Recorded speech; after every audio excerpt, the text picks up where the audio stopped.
As Al Michaels belted out his now legendary line, the US hockey players stormed the ice and the crowd roared. They had done it. This group of young Americans had stunned the USSR hockey juggernaut and assured their place in history as Olympic champs. Except not really. Not yet. And maybe, just maybe, behind those sullen faces, the Soviet players were thinking, this ain't over yet. When the USA pulled off the miracle on ice, they were still a long ways away from winning the gold medal. To understand why, we have to look at this international competition and how it's so different from a normal American bracket format. In the 1980 Winter Olympics, the hockey tournament was divided into two stages, a preliminary round robin with two divisions, and then a second medal round which was also a round robin style. Here's how it worked. The top two teams in each division advanced to the medal round. In this case, it was America, Sweden, Finland, and the Soviet Union. But you only played the two teams from the opposite division and retained the amount of points you had earned from your previous game against your fellow division qualifier. That meant, at the start of the medal round, the Soviets already had the lead with 2 points thanks to their win over Finland, while the USA and Sweden started tied for second with a point each after their draw in the opening round. After the miracle on ice, America jumped into first place, but still only led by a single point. The scenario for the USSR was clear. Beat Sweden, have Finland beat America, and claim your 5th straight Olympic gold. But come on, Team USA had just beaten the unstoppable Red Army. No way a bunch of Finns are gonna stop them, right? 9 minutes in, Finland scored to take a 1-0 lead. It was the only tally of the first period. No big deal, right? USA countered with this goal to tie it all up in the second.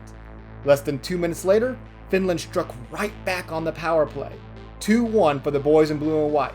That was the score heading into the third frame. Reportedly, head coach Herb Brooks told his team in the locker room during that period break that if they lost, they would take it to their effing graves. Their effing graves.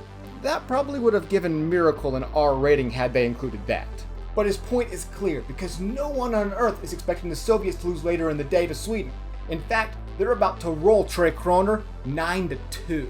If this score holds, knowing the USSR is about to win, Team USA will drop all the way down to bronze.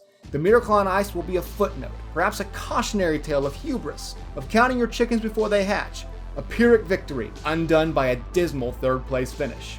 When the third period started, that's what these guys were facing down, and they had just 20 minutes to stop it. They only needed 2.5 to find the equalizer. Just 3.5 minutes after that, McClanahan put USA in front and tested what was left of Al Michaels' voice. Now up 3-2, the real test began when Neil Broughton picked up a hooking call just 40 seconds after that goal. Just 6 seconds after they killed that penalty off, they picked up another 2 minutes in the sin bin. Then with 4 minutes left to play, they were given their third penalty of the period. If you've watched hockey, you know that this is the danger zone.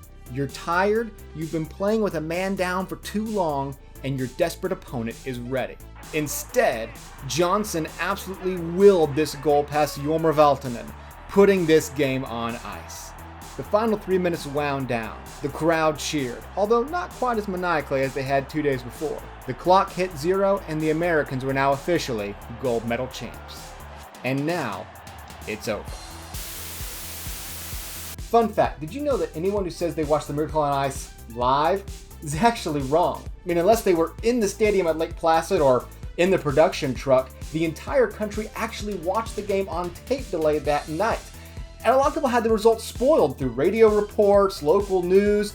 Even the opening of the broadcast kind of dropped some clues that, hey, this might turn out pretty well for the Americans. To top it all off, people didn't even get to watch the full game. That night, they edited the broadcast down for their standard Olympic broadcast night. So it was cut in with figure skating and skiing, and you missed chunks of the game. No goals, obviously, but you didn't watch the complete game. So the next time you complain about the Olympics being broadcast weird, just remember, they pretty much wrecked one of the biggest games of all time.